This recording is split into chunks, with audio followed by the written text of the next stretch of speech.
Is there hot girls there? Like, kind of girls that I like? Welcome back to Supernova Traveler. If you are new, thank you for joining our Travel Around the World family. Like, comment, and subscribe. And if you are returning, thank you for your support and share my channel and continue the journey. Today we review 90 Day Fiance Season 8, Episode 3, Bless This Mess. And what a mess it really is.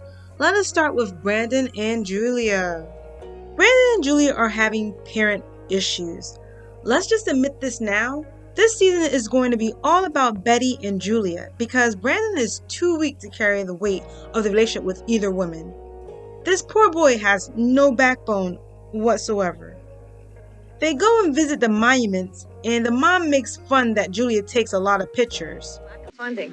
Oh, That's really? why it wasn't finished till 1888. Yes. Stop it. The camera loves you. And at this moment, Brandon is definitely the best hype man, and this is about the only thing that he's actually doing right. Brandon attempts to speak with his mom about the sleeping arrangements, and of course, his mother has all the money and power, and she flaunts it. And if she absolutely says, that's it, we gotta go. I'm not sure you're in a position to move out, and I don't want to be hanging that over your head, but Later in the day, after looking at all the monuments and pics, Brandon takes Julia on a date separate from his mother and father, which Betty did not look happy about at all. And we learn a little bit more about Julia and her past relationship. She dated a guy and she moved in with him and his parents at one point. And when her and her boyfriend got into an argument, his parents jumped in, took his side, and it just did not end well. So she's hoping that Brandon can stand up to his mother and that they don't have to live with his parents for long. So she brings up if, Brandon spoke to his mom about the sleeping arrangements. If she not understand, you need explain, because if we not live together, we live. Only if she knew. She has no power in this situation, and she is dating another mama's boy. I don't know that you want to, be financially in a position right now where you're trying to I don't. get married. You're trying to have So we'll continue to see what's going on with them this evening. And hopefully I'll post before the end of the week. Let's go on to our next couple. Moving on to Jovi and Yara. They are making plans to go to Jovi's mom's house, and Yara is trying to take some control in the relationship by stating she doesn't want to spend the night at Jovi's mom's house, even though I don't know what the issue is. I think they're just trying to paint this story of, her being like this Russian doll, up-class Russian girl or Ukrainian woman, and Jovi being like a swamp man. That's the lamest storyline that you can have, but we're going to leave it alone. We're going to keep on moving. We have 7 couples to do, right? So if Yara and Jovi work out, I'll be really shocked, especially if this is their attitude. At moments, though, Yara does seem a little bit down to earth and a little playful. They seem to not be on the same page, though. Yara does seem like the type of girl to make problems where there aren't any, just to stir a little trouble or just to get what she wants. They sit down to have some dinner that Jovi's mom makes, and they begin to talk about the upcoming nuptials. That's good. Yeah, you like it? Like it? Yeah. Yara wants a quick marriage, complete paperwork, and keep it moving because she thinks it is unfair for one set of parents to witness a wedding ceremony while the other cannot. Jovi's mom keeps pushing the subject, and Yara starts to look really annoyed, which I would have been annoyed too if someone kept pushing that subject. Yara then goes in the bedroom and tells Jovi how she did not like the food. Your mom is making the food. Food was just not so much tasty. Really, it's like there's not much flavors there. And that she has no intention of getting married in the swamp, bayou, or anywhere in New Orleans, Louisiana. And that's the end of the segment. Boring, quick, let's keep it moving. By the way, another thing about Yara and Jovi is that Jovi has a job where he's 1 month working and 1 month off. He just got a call from his job saying they want him to come in early, and although they only have 90 days to decide whether they want to get married or not, in their reality they only actually have 60 days. Now, we're going to move on to Mike and Natalie. I think Natalie is fake. Now, let's get into their segment. We walk in on Natalie and Mike, and we get to see the morning skyline from the beautiful Airbnb Mike rented out. Natalie brings up basically that Uncle Bo has no hard feelings about her having Mike kick him out, seeing as they're about to meet Uncle Bo for a nice little lunch, and he's going to be the first family member that Natalie actually meets.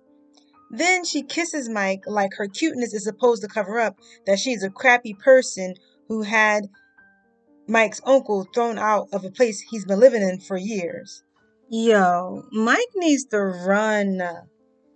So they get to the restaurant and they're looking at the menu. And side note, Natalie asks, "What are clams?" And Mike tries to explain. People, listen. If you have a cell phone, just Google. Stop playing charades when you can just Google it and show the person the image. Okay, back to the story. So they meet up with Uncle Bo at the restaurant and just look. Where do you live? You moved, yes? You don't live with us. Yeah, I don't live up there no more, no. No, I mean... Natalie is so freaking shady, asking that question and breathing a sigh of relief like that. And then she goes on to state how she's not going to invite Uncle Bo back to the house. Ever. I don't think I like Natalie at all. She tries to play cute and sweet, but she is anything but. And then she keeps bringing up this ring situation that she threw at Michael last season and how she feels insecure without it now. Girl, bye. Lunch is over and Natalie and Mike make their way to the house, and honestly, it does look a bit scary and out of the way. But girl, stop being a negative Nancy, a Debbie Downer, because you knew where this man lived before you came to the U.S. Not like you and your mother lived in some amazing area in Russia. Then she goes on to complain and say that the mudroom is dirty.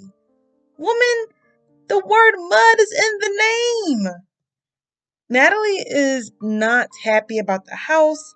I think she was expecting something more extravagant. I feel like these foreigners really need to stop watching American movies because they don't know the real about the U.S. Heck, I didn't know how far everything in California was till I went to California. Anywho, that's the end of their segment. Natalie keeps on talking to production over and over again about how she doesn't have a ring. But you didn't want the ring. You gave it back.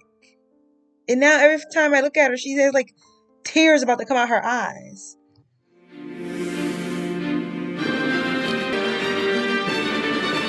Who's ready for story time? We are introduced to our new couple, Andrew and Amira. Andrew enters the scene and I think I'm about to see some LARPing action, but lo and behold, the man runs a daycare center. And just like Coates, American women just weren't cutting it for him, so he went on an international dating website where he met his fiance, Amira. Amira is from Saumur, France, and she makes the shoveled hair look a little cute. She gives us this lame excuse about how she is half French and half Egyptian and she doesn't quite fit in France. I would have been better off if she would have just said, "I'm in a small town in France. There isn't much work here, so I'm hoping to start a new life with opportunities in America."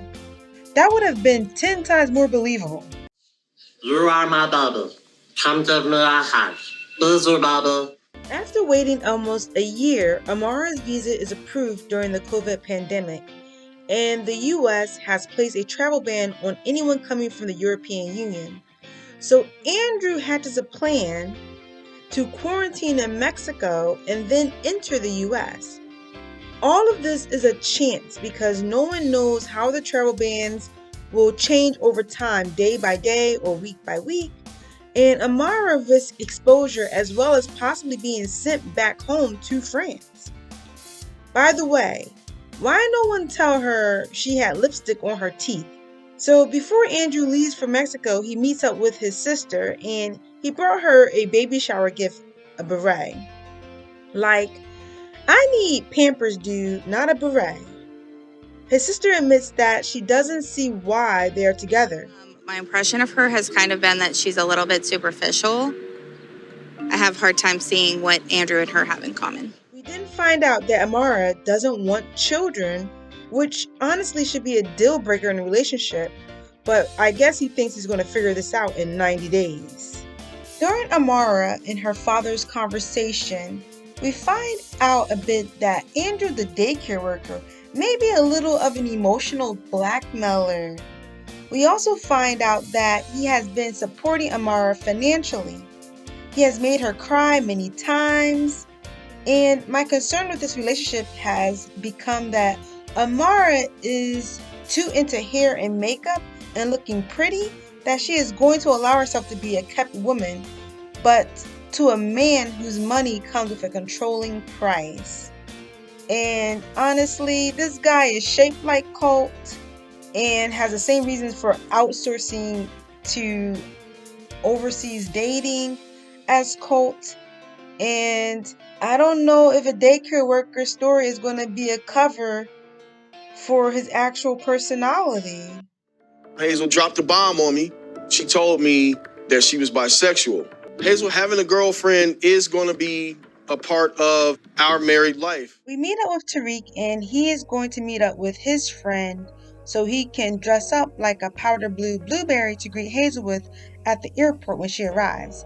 And what I want to know is why in the world is this beautiful, well put together woman Angela wearing that horrible wig? She would have done better to have a laid bun, but we all have bad hair days. Hers just got caught on camera with millions to see. They talk about the fallout Tarik had with his brother, and in this clip, she's got very good game. A con artist is a con artist. You gotta be real with yourself, man. Hazel was scamming, especially acting all shy last season, and now all of a sudden she's bisexual this season. Anywho, so Tarik and Hazel's storyline is basically Hazel being bisexual, and of course, how's the interaction with an artistic child going to be in regards to Hazel, and of course, Hazel's son, and I guess they'll probably be working on how to get him over here eventually. But right now, the main problem is that they were in a threesome with some girl named Minty, and even though Hazel told him to cut it off with her, he did reach out to her during the COVID-19 crisis, and he has to tell Hazel because obviously he feels like he did something wrong because he went behind her back and contacted this person and then didn't tell her about contacting this person.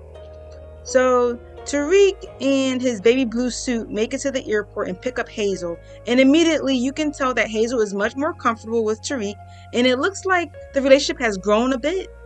Also looks like Tarik and TLC has been taking good care of Hazel because she gained some weight and is still looking good. All in all, I think their story will be entertaining to watch just because Tarik is slightly entertaining to watch, but boring in general. Nothing really major is going to happen, I don't think. Did you wait for me to come to clean? Listen. Hazel, you're right. That sounds like something a man would do. He waited for you to come.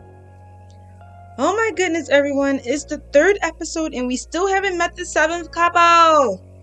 There are so many couples this season, I feel like someone must not have made it. These episodes are so long, I keep falling asleep. I'm really hoping to do better with getting these episodes out, but please forgive me if I'm late.